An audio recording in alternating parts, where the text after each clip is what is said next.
Bom dia, paz do Senhor. Hoje, terça-feira, dia 29 de setembro de 2020, o dia que o Senhor já nos deu, o dia que o Senhor já derramou sobre as nossas vidas, a nossa casa, a nossa família, e nós estamos como aqueles que sonham. Grandes coisas o Senhor tem feito por nós, e por isso nós estamos alegres, porque a alegria do Senhor, com certeza, sempre será a nossa força, porque na alegria do Senhor está o nosso vigor, a nossa vitalidade, o nosso fundamento, em nome de Jesus. Vamos continuar lendo a palavra do Senhor, hoje continuar falando entre Malaquias e Mateus, né? Oi Eva, bom dia, paz do Senhor, minha tia Rosália também, bom dia, Deus abençoe a senhora, também aí toda a família, a graça e a glória do Senhor esteja sobre a vida da minha tia também. Deus abençoe todos. Então nós estamos falando na transição entre Malaquias e Mateus, né? E eu estou aproveitando para fazer um resumo, né? Um resumo daquilo que a palavra do Senhor significa e daquilo que, principalmente, o pensamento de Deus, né? A linha de raciocínio do Senhor significa nas nossas vidas, na nossa história de vida e até mesmo para que nós entendamos quem é o Deus que nós servimos, né? Qual é a autoridade, qual é o poder. Aí você vai falar, não, mas Deus é grande, é poderoso, é lógico. Todos nós sabemos, qualquer pessoa que você pegar aí na rua e perguntar se Deus pode, a pessoa vai responder, Deus pode.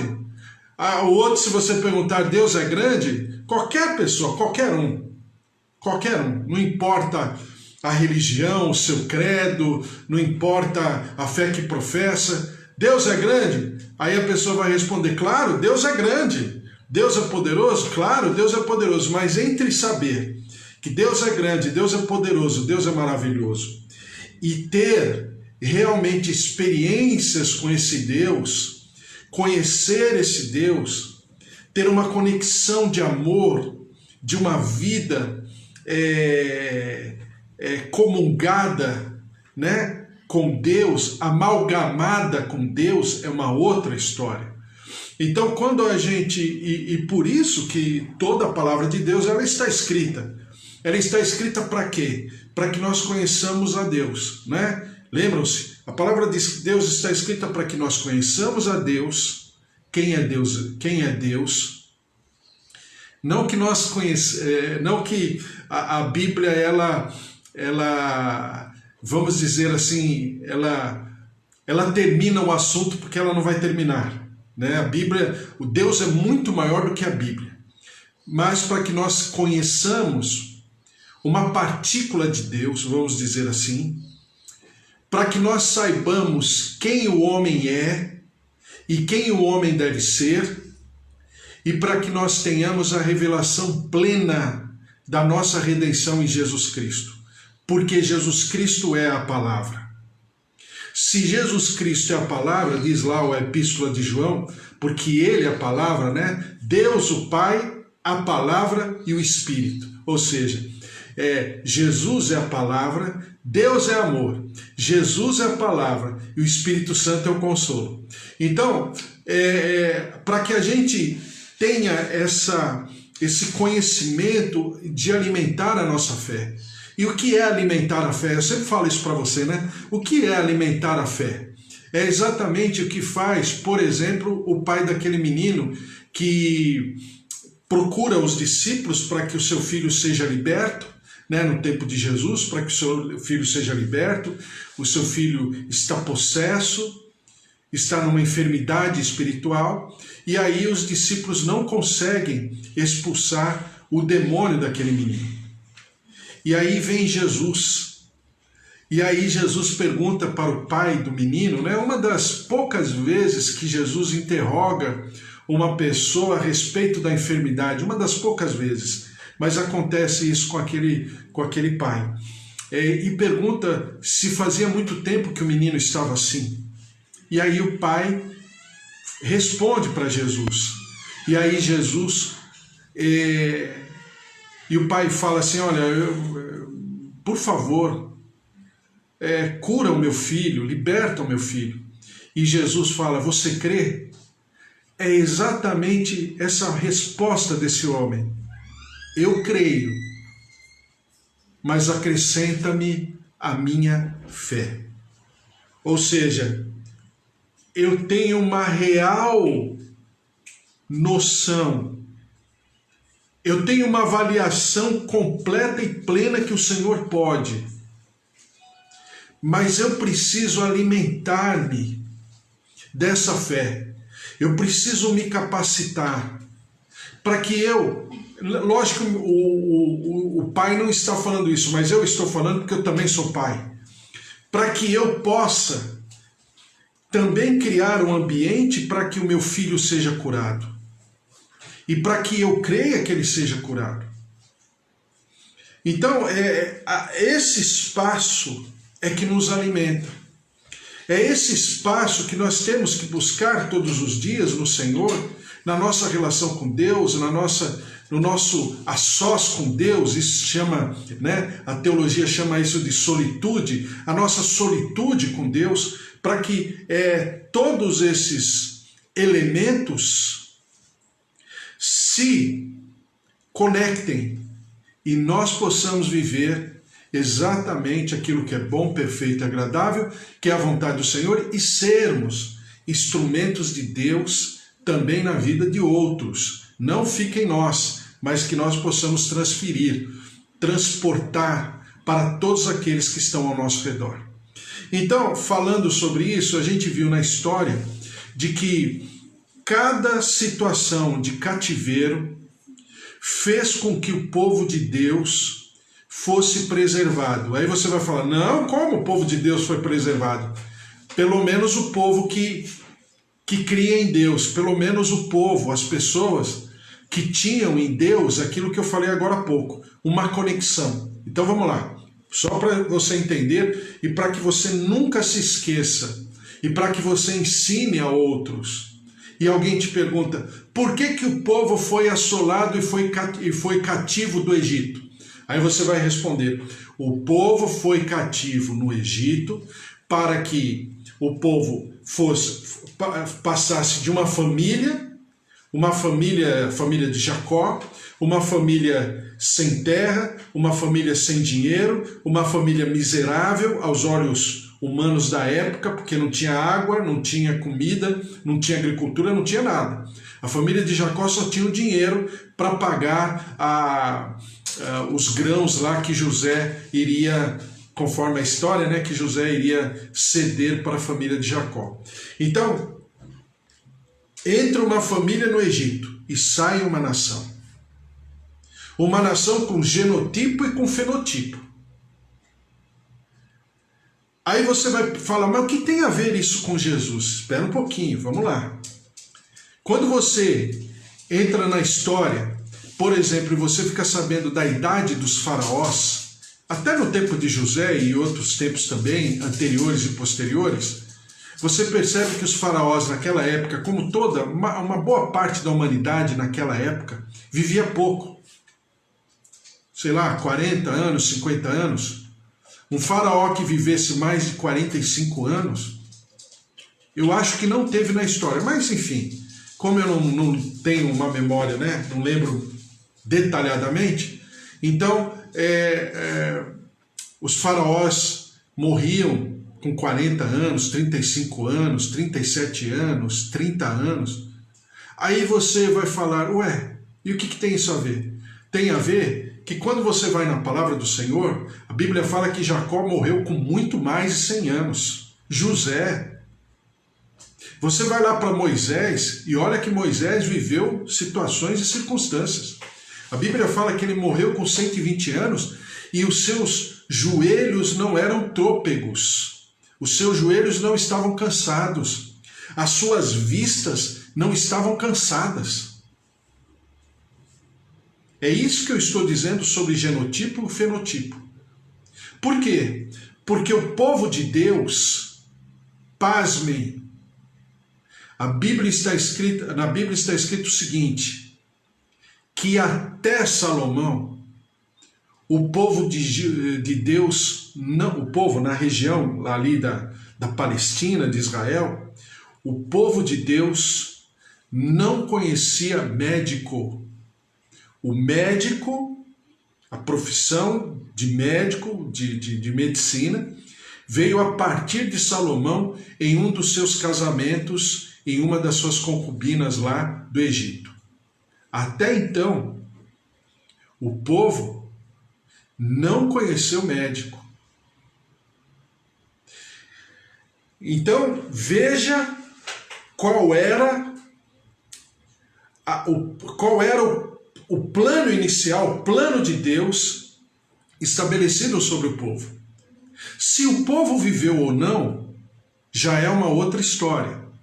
Mas que Deus tinha toda uma condição sobre aquele povo que era um diferencial, que é aquilo que nós lemos em Malaquias, né? Ontem, então vereis novamente a diferença daquele que serve e daquele que não serve ao Senhor, entre o justo e o perverso, né? E o Senhor abençoaria, o Senhor guardaria, e o Senhor preservaria ao seu filho que o serve. Lembram-se da passagem?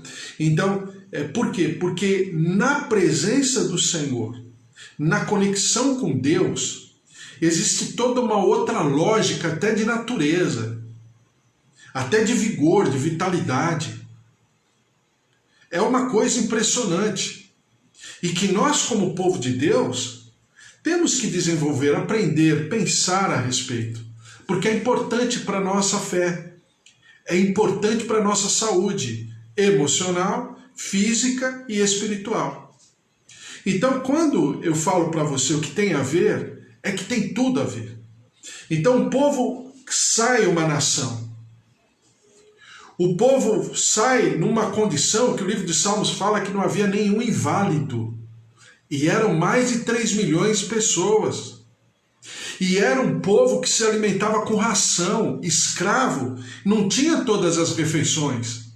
Escravo não tinha um plano de saúde. Escravo não tinha uma condição, mas eles saíram. E a Bíblia fala que não saiu um inválido, era mais, outras traduções dizem, não saiu um só enfermo. Né? E eram mais de 3 milhões de pessoas, 3 milhões de pessoas naquela época, que vivia de ração. Haja vista a ordem do faraó, se é que vocês lembram da história, quando o Moisés e Arão reivindicam a saída do povo e o faraó não quer. E o faraó fala o quê? Ele fala exatamente a respeito da ração do povo. Então, o povo sai vigorosamente e pasmem. A palavra do Senhor diz, com ouro, prata e pedras preciosas, porque o Senhor despojou o povo do Egito. Então o povo sai uma nação. Essa nação entra na terra prometida, pelo menos aqueles que criam, né? Na verdade, 2 famílias. Família de Josué e de Caleb. Não importa. O plano, o projeto de Deus continua. Entram na terra prometida. Chega lá na terra prometida, eles tomam conta de toda a terra, e tomando conta de toda a terra prometida, a palavra de Deus diz o quê? Que o povo começou a se desviar dos caminhos do Senhor. Vem o período dos juízes, 330 anos de uma assolação completa, porque quanto mais o povo se distanciava de Deus, mais o povo ficava à mercê, mais o povo ficava fragilizado diante dos povos circunvizinhos. E a palavra de Deus diz que foi um período muito ruim para o povo de Deus, o povo de Israel. E nesse meio tempo, vem a monarquia. Com a monarquia vem toda uma árvore genealógica que prepararia, né, a entrada do Messias, do nosso Salvador Jesus, mais tarde. Mas antes disso, o povo é levado cativo pelos babilônios. O povo é levado cativo, é retirado, é desterrado, é levado para a Babilônia. E diz a palavra do Senhor que, porque se eu sei que o Egito foi para o povo de Deus uma maneira de formar fenotipo e genotipo, porque o povo era diferente. E entrou uma família e saiu uma nação. Qual foi a ação estratégica dos babilônios em relação ao povo de Deus? Então, lembre-se disso, que o povo de Deus, enquanto esteve na Babilônia, o povo de Deus aprendeu a atividade mercantil. Isso ficou enraizado na cultura do povo. A atividade mercantil, a atividade de comércio, a capacidade de comércio foi tão forte, e é tão forte até os dias de hoje, que o povo foi marcado naquela época. Então a Babilônia deu essa capacidade.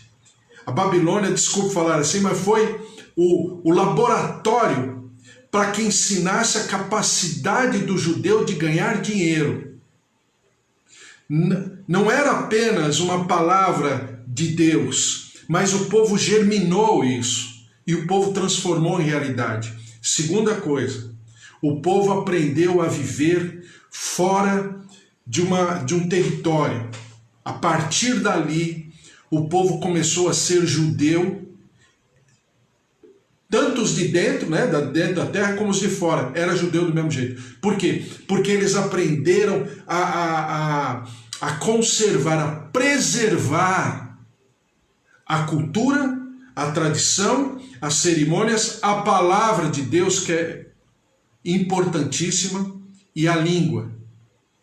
Aí você vai falar, não, mas a história diz que o povo foi praticamente dizimado. Foi, realmente foi. Porque foram poucos os que perseveraram, foram muito poucos. Mas isso não significa que a palavra de Deus não se manifeste. Deus não está preocupado com quantidade. Deus não está preocupado com o ambiente externo. Deus está preocupado com o coração, com o fundamento, com baldrame, com alicerce. Baldrame é o pedreiro que chama baldrame, né? Com baldrame, com alicerce, com fundamento. Aonde está enraizado? Isso é que preocupa a Deus. É com isso que Deus se importa. Então a Babilônia fez uma grande depuração do povo. A maioria, a esmagadora maioria, foi tomada pela cultura, foi acultuada na cultura caldeia e ficou por ali mesmo e se misturou com o povo, com a região, com os deuses, as entidades, a cultura, a tradição, tudo. Se perdeu, em outras palavras. Mas isso não significa que o povo de Deus não estivesse por sobre uma condição. Haja visto o que acontece com Daniel. Não é Daniel que sobe como primeiro-ministro? Não é Sadraque, Mesaque e Abidnego que sobem como os principais governadores, sátrapas e presidentes da época? Por quê? Porque a palavra de Deus estava se manifestando. A estratégia, o projeto de Deus em relação à redenção do povo continuava exatamente a mesma coisa. Ainda que o povo não entendesse, ainda que o povo não compreendesse, mas a estratégia de Deus permanecia. Ah, mas era só 4 homens. E aí? E assim aconteceu com Daniel, Sadraque, Mesaque e Abidnego, Daniel e seus 3 amigos. Vem a invasão Medo-Persa, né? Através dos dutos, né, do aqueduto artificial que a Babilônia havia construído em toda a Babilônia. Eles mudam o rio Eufrates, o canal do rio Eufrates que entrava na Babilônia, e por ali os guerreiros, né, os exércitos, os soldados medo-persas invadem a cidade, entram por baixo da cidade e tomam a grande Babilônia. Dizem os estudiosos que durante toda a história da humanidade não houve uma região tão capacitada de tudo que era bom como foi o tempo da Babilônia. Tanto é que é uma das principais maravilhas da antiguidade, né? Que era o Império Babilônico, que era a capital da Babilônia, que também se chamava Babilônia. Com os caldeus, com o Império Medo-Persa, o que aconteceu? O Império Medo-Persa veio para trazer uma característica sobre o povo de Deus que fica muito forte, que eu sempre brinco que é como se fosse nós aqui, né? A sinagoga. Por quê? A sinagoga acontece exatamente na época do Império Persa. Por quê? Porque o povo percebeu, o povo que queria servir ao Senhor, que eram poucos, com certeza, e sempre foram poucos, tá? Sempre foram poucos. Durante toda a história do povo de Deus, o povo de Deus sempre foi dizimado, sempre sofreu muito, e sempre não teve grande quantidade. Mas isso não significa que não tinha qualidade. E aí, o que o povo percebeu, alguns deles? Que eles precisavam manter viva a chama, né? A Bíblia chama isso, né? Não deixar apagar a vossa chama. Que chama é essa? É a chama da presença do Senhor. Nós não podemos deixar e apagar a chama que existe em nós. E é aquilo que aconteceu junto ao povo no tempo do Império Persa.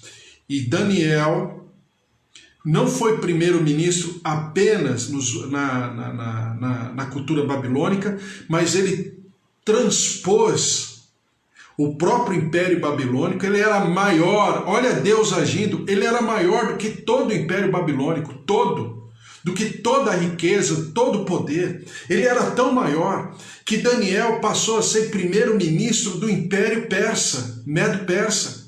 Veja só. Então, a ação de Deus, ela continua. Poxa, mas é uma pessoa, não tem problema. Então, a ação de Deus continua. E aí vem Assuero, que a história conhece como Xerxes, né? A gente conhece Assuero mais como o marido, né? O imperador da época, o marido de Esther, né? Mas na história ele é chamado de Xerxes. Quando Xerxes vai numa investida contra a Grécia, você vê isso no filme 300, né? Como se os espartanos lá fossem apenas 300, que não era, a história fala que não era, também não era um exército muito grande, mas devia ter pelo menos uns 2.000, 3.000 soldados ali, que a história conta que é uma estradinha pequena, né, no penhasco, numa região montanhosa, né, numa região de planalto, e aí ficam esses soldados esperando o imperador Xerxes e todo o seu exército, que era possivelmente 2.000, 3.000, até 5.000 soldados mais ou menos, que estavam indo, e esse pequeno exército, mesmo assim é pequeno exército, e esse pequeno exército enfrenta Xerxes, Xerxes perde a batalha, e aí começa a invasão e o comando, né, de Alexandre o Grande, que toma todo o globo terrestre. Bom, se no Egito o povo de Deus aprendeu a ser nação, se na Babilônia o povo de Deus aprendeu a viver fora dos limites territoriais e aprendeu a manter a sua identidade espiritual, né? E aprendeu a atividade mercantil, se no Império Persa o povo aprendeu o que era servir ao Senhor de fato e de verdade, com as sinagogas, né? Onde houvessem pelo menos 10 homens, chefes de família, poderia se instituir a sinagoga, e a sinagoga é uma estratégia de Deus maravilhosa, primeiro para manter a palavra de verdade, né? A palavra de fato, não a religião, mas a palavra de verdade, manter a flor da pele do povo. E as sinagogas também foi assim, uma estratégia maravilhosa para que toda a palavra de Deus pudesse ser distribuída. Por quê? Com a entrada de Alexandre o Grande e a invasão, Alexandre o Grande não queria fazer o que os outros povos fizeram, os outros impérios fizeram. Alexandre o Grande, por ser aluno de Aristóteles, ele tinha cultura como primordial. E ele faz o quê? Lembram-se da visão de Daniel, o leopardo com 4 cabeças, e o leopardo nas cabeças tinha olhos de todos os lados? Por quê? Porque isso significa a ação desse leopardo, que foi rápido, foi estratégico, foi assim como um felino mesmo, né? Tramou de uma maneira completamente irresistível, não tinha como fazer resistência, e Alexandre tomou. O que Alexandre fazia? Ele levava filósofos, ele levava professores e pessoas que ensinassem a cultura grega e principalmente a língua grega. Então, quando chega já por volta de 150, 180, 170 a.C., a cultura grega ela é tão forte, e alguém chegou e falou assim, em Alexandria, né? Numa sinagoga, olha só, numa sinagoga em Alexandria. Veja como Deus, ele mapeia todo o seu plano, e o seu plano não foge ao controle, não foge.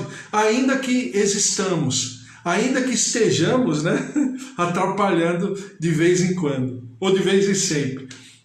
Mas o plano de Deus, ele permanece.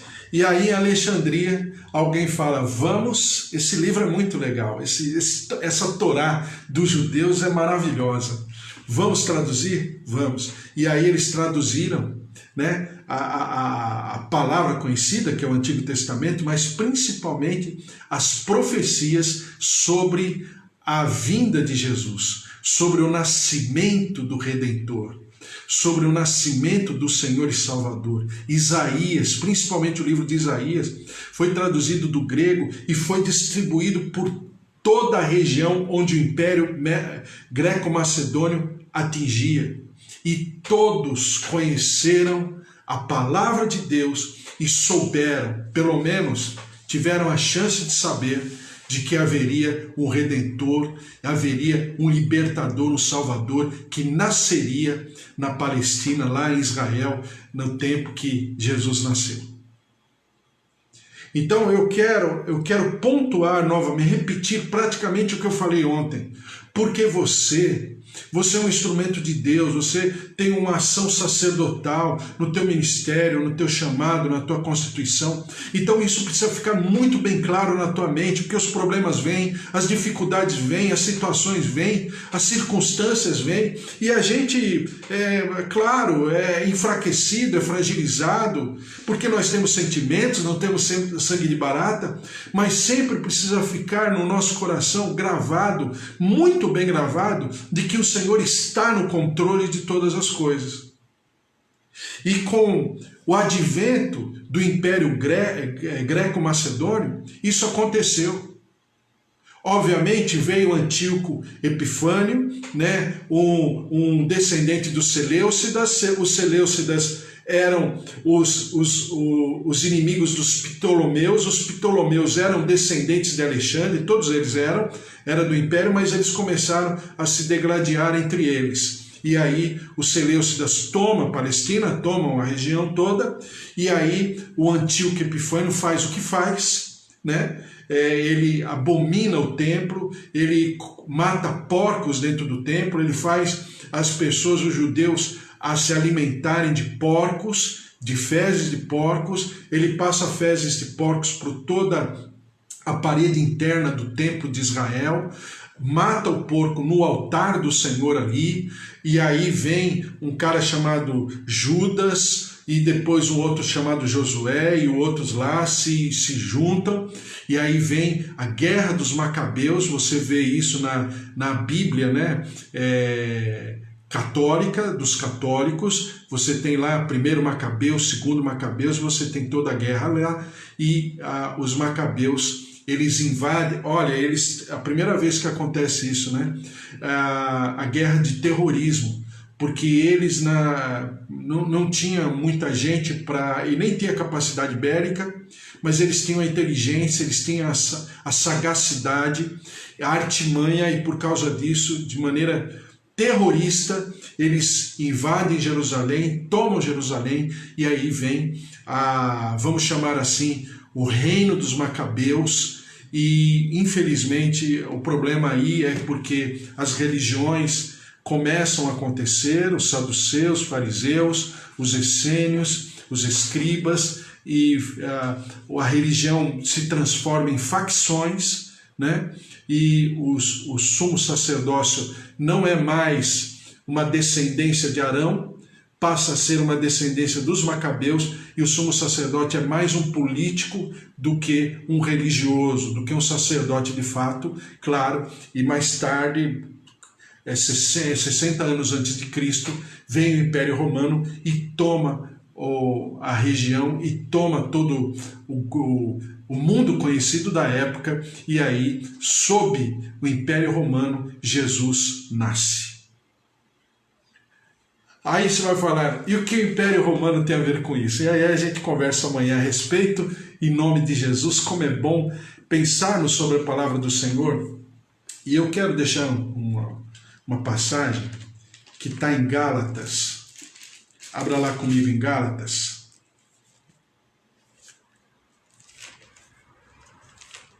Gálatas, capítulo 4. Porque senão a gente fica só historicamente falando, mas qual a razão de tudo isso? Então eu tenho que saber tudo, né? Gálatas, ele fala de uma maneira maravilhosa. Gálatas capítulo 4, versículo 1. Diz assim: digo, pois, que durante o tempo em que o herdeiro é menor, em nada difere do escravo, posto que é ele senhor de tudo, mas está sob tutores e curadores até o tempo predeterminado pelo Pai. Assim também nós, quando éramos menores, estávamos servilmente sujeitos aos rudimentos do mundo. Veja só o versículo 4, que é uma joia, é uma pedra preciosa dentro de toda a riqueza da palavra de Deus. Diz assim: vindo, porém, a plenitude do tempo, Deus enviou seu Filho, nascido de mulher, nascido sob a lei, para resgatar os que estavam sob a lei, a fim de que recebêssemos a adoção de filhos. Então, é aquilo que chama Kairos, né? O tempo de Deus. Vindo, porém, a plenitude do tempo. Então, a plenitude do tempo sempre esteve e sempre estará no controle pleno, perfeito e eterno do Senhor. Vindo, pois, a plenitude do tempo, enviou Deus o seu Filho. Então, quando Jesus nasce na plenitude do tempo, no Kairos, no tempo exatamente preciso de Deus. E tudo que aconteceu, o povo, os babilônios, o Império Persa, todas as invasões, Nabucodonosor, Belsazar, enfim, tudo que aconteceu, Gênesis, Êxodo, Números, Levítico, Deuteronômio, tudo que aconteceu, o livro de Josué, Juízes, os reis, foi para que desembocasse na plenitude do tempo. Quando você está nas mãos do Senhor e você está completamente absorvido pelo poder e pelo mover de Deus, pela sua vontade que é boa, perfeita e agradável, você também tem a condição de viver a plenitude do tempo. E o que é a plenitude do tempo? É a vontade boa, perfeita e agradável sobre a tua vida, sobre a tua casa, a tua família, o teu ministério, o teu chamado, em nome de Jesus. Amém? Glória a Deus, vamos orar e colocar diante do Senhor todas essas coisas, orando pela nossa casa, pela nossa família, em nome de Jesus, pela Kátia, lá em Valinhos. Deus abençoe, Kátia, Deus abençoe você aí, a terra de Valinhos, também A Sônia de Vinhedo, Deus abençoe também, o Senhor esteja sobre a vida dela, minha tia Rosália, Roseli e João, Deus abençoe também vocês, a bênção do Senhor esteja sobre a tua vida, Eva, Cida, Magda, Deus abençoe, Andréia, a glória do Senhor, o poder de Deus esteja sobre a vida de vocês, familiares, Bispo Antônio, Deus abençoe Bispo Antônio, Fábio, Márcia, Deus abençoe também Amanda, o poder, a presença, o mover de Deus esteja sobre a tua vida, sobre a tua casa, Eva, Raquel, o Senhor te abençoe, Raquel, estou orando por você, hein? Pela tua vida profissional, em nome de Jesus, viu, Raquel? Beijo para você. Vamos orar, colocar diante do Senhor tudo isso em nome de Jesus. Senhor nosso Deus, mais uma vez na tua presença, nós nos derramamos diante do teu poder, do teu altar. Derrama-te com a tua glória sobre os teus servos que estão aqui, cada família, cada história, cada situação, o marido, a esposa, os filhos, os netos, os avós, os tios, os idosos. Senhor, nós colocamos o nosso povo, os nossos queridos diante do teu altar. Vem com a tua graça, com o teu mover. Visita a vida do Bispo Antônio com cura, com saúde, com bem-estar. Ó Deus de maravilhas, toca, visita. Senhor, em nome de Jesus, visita, Senhor, o nosso corpo, o nosso físico, o nosso organismo, trazendo ao Senhor imunidade, resistência, saúde, a presença do teu poder e das tuas promessas. Em nome de Jesus, eu te peço também pela Gigi, toca na tua serva, ó Deus, em nome de Jesus, o seu organismo, eu repreendo essa infecção e declaro o mover de Deus, a plenitude do Senhor, o Espírito Santo de Deus, sobre a sua vida, as tuas águas curadoras se derramando sobre a vida do Bispo Antônio, sobre a vida da Dona Cida, sobre a vida, ó Deus, em nome de Jesus, da Dona Sônia, a glória, a presença, o mover de Deus, se derramando, trazendo saúde. Ó Deus, visita as artérias, visita, Senhor, as veias, o coração, os órgãos, os músculos, os ossos, as articulações, visita a mente, ó Deus, em nome de Jesus, visita a Dona Ifigênia, ó Deus, em nome de Jesus, traz da tua graça, da tua sabedoria, do teu entendimento, do teu mover, e nós daremos ao Senhor toda a honra e toda a glória. Nós repreendemos a enfermidade, nós repreendemos, Senhor, toda e qualquer ação de situações de enfermidade, de pandemia, de infecção, e declaramos o mover da vida, a graça do Senhor, Espírito Santo da vida e da ressurreição, se derramando sobre os nossos queridos, sobre o nosso povo, sobre a nossa gente, em nome de Jesus. Também derrama-te, Senhor, sobre o nosso país, tem misericórdia. São tantos, Senhor, que são cruéis, genocidas, agentes públicos, ó Deus, que não tem qualquer temor de Deus. Aquilo que está acontecendo, que nós estamos assistindo, sobre os agentes de saúde que trabalham no INSS. São profissionais que foram colocados ali, venceram no concurso, têm, toda uma condição no entorno dos seus salários e tudo, e pura e simplesmente não estão indo. Atendem nos hospitais, atendem nos seus consultórios particulares, mas não atendem no INSS, sendo que são funcionários públicos. Senhor, tem misericórdia. Tem tanta gente padecendo pelas filas, pelas agências do INSS. São situações e questões deprimentes. Tem misericórdia, Senhor. Move-te dos céus. Nós, como brasileiros, vivemos tantas dificuldades, e que o Senhor, ó Deus, tenha misericórdia, mova-te, ó Deus, sobre nós favoravelmente, trazendo da tua graça, do teu mover, do teu poder.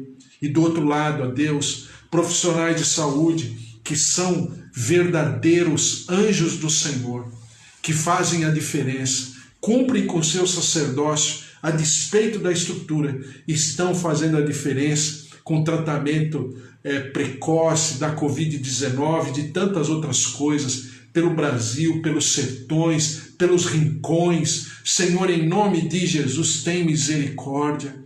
Tira a maldição da terra, Deus. essas queimadas, essa situação toda.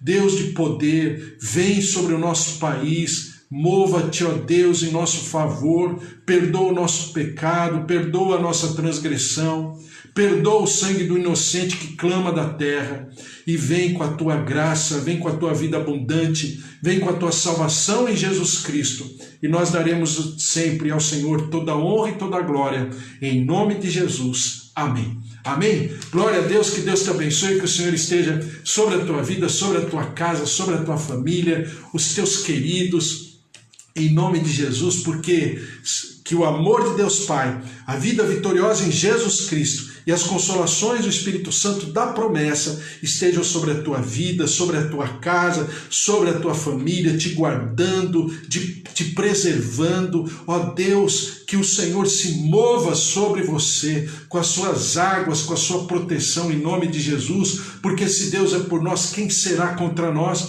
Se o Senhor é o nosso pastor, de nada nós teremos falta, porque aquilo que é do Senhor e aquele que está, nós que estamos no Senhor, com certeza viveremos o melhor dessa terra em nome de Jesus. Um beijo para você, Deus abençoe vocês aí no Facebook. Beijo, paz do Senhor, até amanhã às 10 horas, fiquem na paz, tchau, tchau.